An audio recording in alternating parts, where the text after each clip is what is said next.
chakras are used to bring health and balance to the physical and spiritual body. Our Earth also has 7 chakra points at equally distant locations from one another. There is 1 chakra point on each continent. The root chakra is in Mount Shasta, California.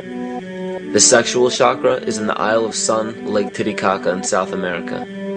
The solar plexus chakra is in Uluru Kata Juta in Australia.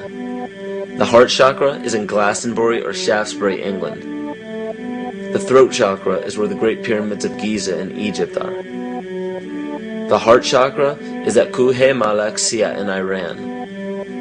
And the crown chakra is at Mount Kailas in Tibet.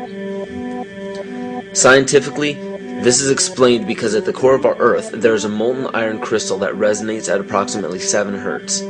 There are energy vortexes all over the Earth where electromagnetic energy emanates. There are also several vile vortices surrounding the equator where strange anomalies occur, such as radio and compass malfunctions, as well as plane and ship disappearances. You may have heard of a few of these.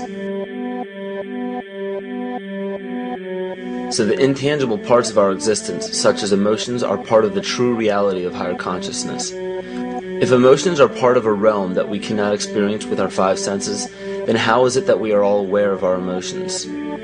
What most people believe to be emotions are not truly the emotion itself. What we are experiencing is the physical manifestation of these emotions. Anger causes disturbance in the psyche, which manifests itself in the ego. These manifestations cause the heart rate to increase, body temperature to rise, and spawn many other physical traits that signify anger. Just as music from the radio is a physical manifestation of an intangible signal, our experience of emotion is the physical manifestation of an intangible signal as well.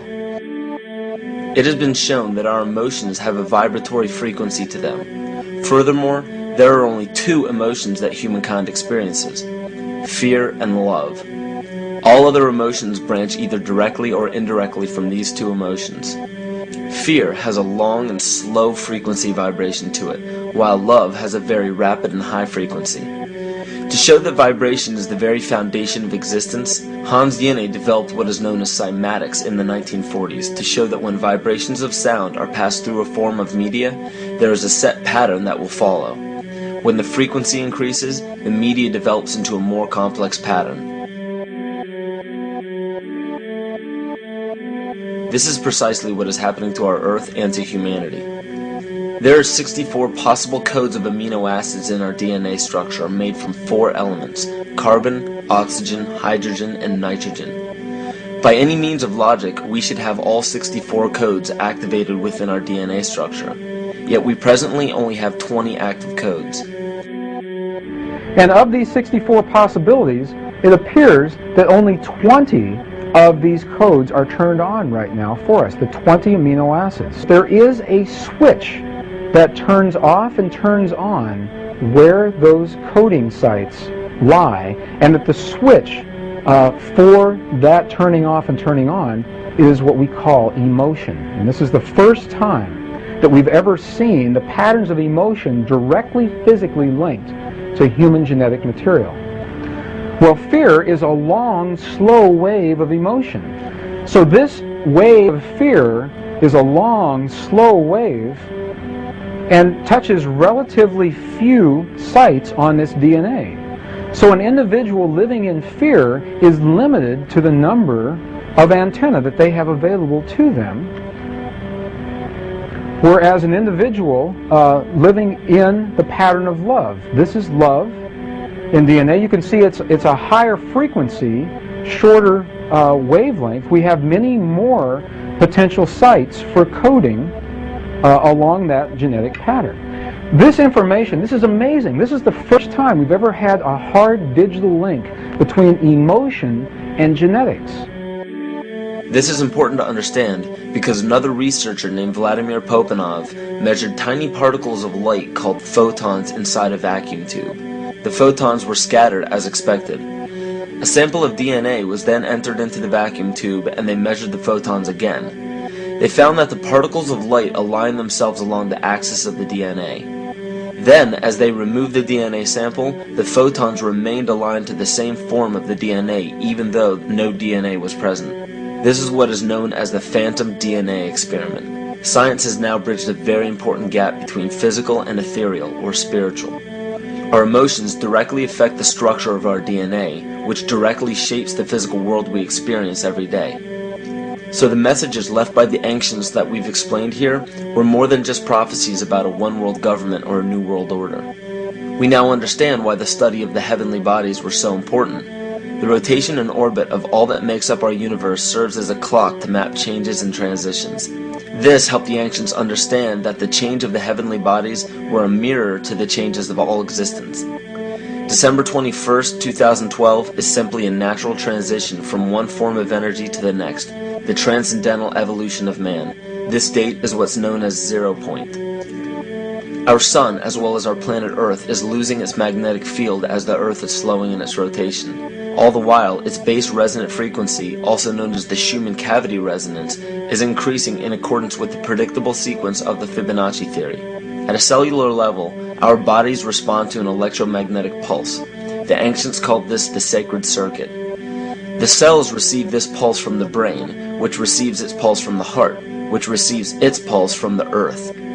This pulse comes from the solar system, which from there comes from the galaxy, which ultimately comes from our entire universe. We literally share a pulse with all of existence. Yet another example of everything being one.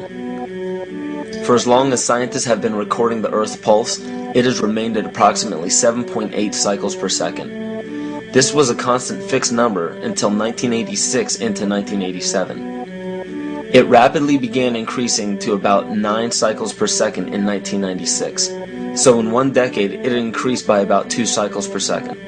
By 2012, this pulse will be right around 13 cycles per second, just as the Fibonacci theory indicates. What does this mean for humanity? Just as cymatics has shown that higher frequencies result in more complex patterns, we are now experiencing the beginning of a major shift in both physical and spiritual vibration. It's difficult to understand what exactly will happen to our physical bodies, but ancient scriptures, pagan and monotheistic religions, mystery schools, and secret fraternal orders have all given indications as to what this experience will be like.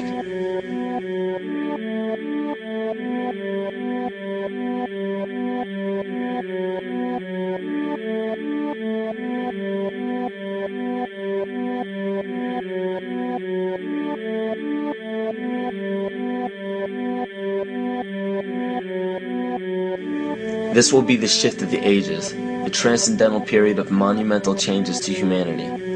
Those unprepared for this transition will likely not be able to cope with the rapid changes in the psyche. The only way to prepare for what is to come is what we have sought after for our entire lives: truth.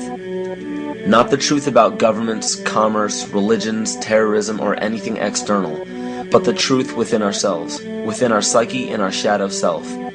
Especially in Western cultures, we are taught that being normal means only being happy and never sad, only loving and never angry, only forgiving and never jealous.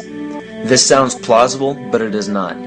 We are not meant to repress any negative emotions because it causes imbalance. To conquer our emotions, we must embrace them, not fight them. We must acknowledge them and allow them to serve their purpose as we learn from them. The ancient Essene culture left teachings dating back about 6,000 years. They taught that our relationships with one another, with the universe, and with situations and events are mirrors of the parts of our psyche that need to be cleansed. Author Greg Braden beautifully explains this entire segment at great length in his work. His hard work and understanding of these subjects contributed largely to the marriage between science and spirituality. It is very important to understand that when you fear loss, fear death, fear war, fear terrorism, or fear change, you are giving others the ability to control you based on those fears. When you fight against poverty or against racism,